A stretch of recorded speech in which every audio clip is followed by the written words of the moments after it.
እናንተ ስሙ። ክብር ያላችሁ ሰዎች ስሙ። ብትማርም ብታውቅም ብትጸድቅም ነፃም አለጸጋም ብትሆን ከፍ ያልክም ብትሆን ስማ።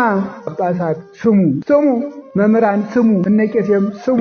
ከፍ ካለ ካባላንቃ ለመቅደስ ላይ ካባላንቃህን ደረበ መቦ ዘወርቅ በኃጢአት እጅርሳስ መዘይ ትረሳ መቦ ስው ዘይኮነ ንጽሐ ይትጋስ ምትል ዲያቆን ስማ። ባይታውያንም ስሙ፣ መነኮሳትም ስሙ። ተጋድሎ ከፍ ያላችሁ ባት በማጥናት ከፍ ያላችሁትም ቢሆን ስሙ። ራሳችሁን አትስሙ፣ እግዚአብሔርን ስሙ። ጀማሪዎችን ብትሆኑ ምን በሉ ስሙ።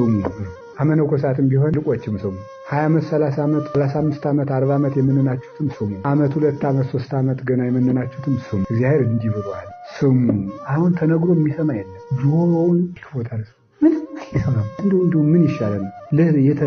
ለስነ ነው ማለት ነው። ማፍሰስ ማፍሰስ ማፍሰስ ማፍሰስ ድረስ ማይክ እስካሁን 10 ማዕረግ ይበቃ ነበር።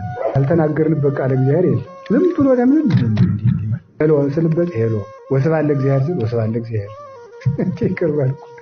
አሜን ስለ አሜን ይላል። አንድ ቀን ምን አይቆርብ ሳይገባ ሰው አያስታርቅ አይታረቅ አያነብ አይጽፍ አይሰግድ በቃ ይሰማል። እኔ ስለዚህ መስማት የሚለውን መስማት እና ስሙ። እውነቴን ነው። ተነግሮ አለመስማት ችግር ያመጣል። ያባ እኔ አይቱ ልጅ ትሟይ ቢሉት የሚጠቅመው ነገር የለም።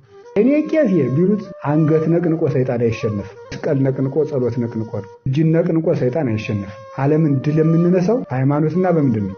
በትህትና እንጂ የራሳችንን ነገር በመቁጠር ምንም በክርስቶስ ፊት ሞገስና ክብር ሊኖረን አይችልም። ሰምታችሁታል ማለት ያለን ነገር ሁሉ በክርስቶስ በአንድ ቀን የሚጠፋ እና ተነግራችሁ ባካችሁን ስሙ ነው።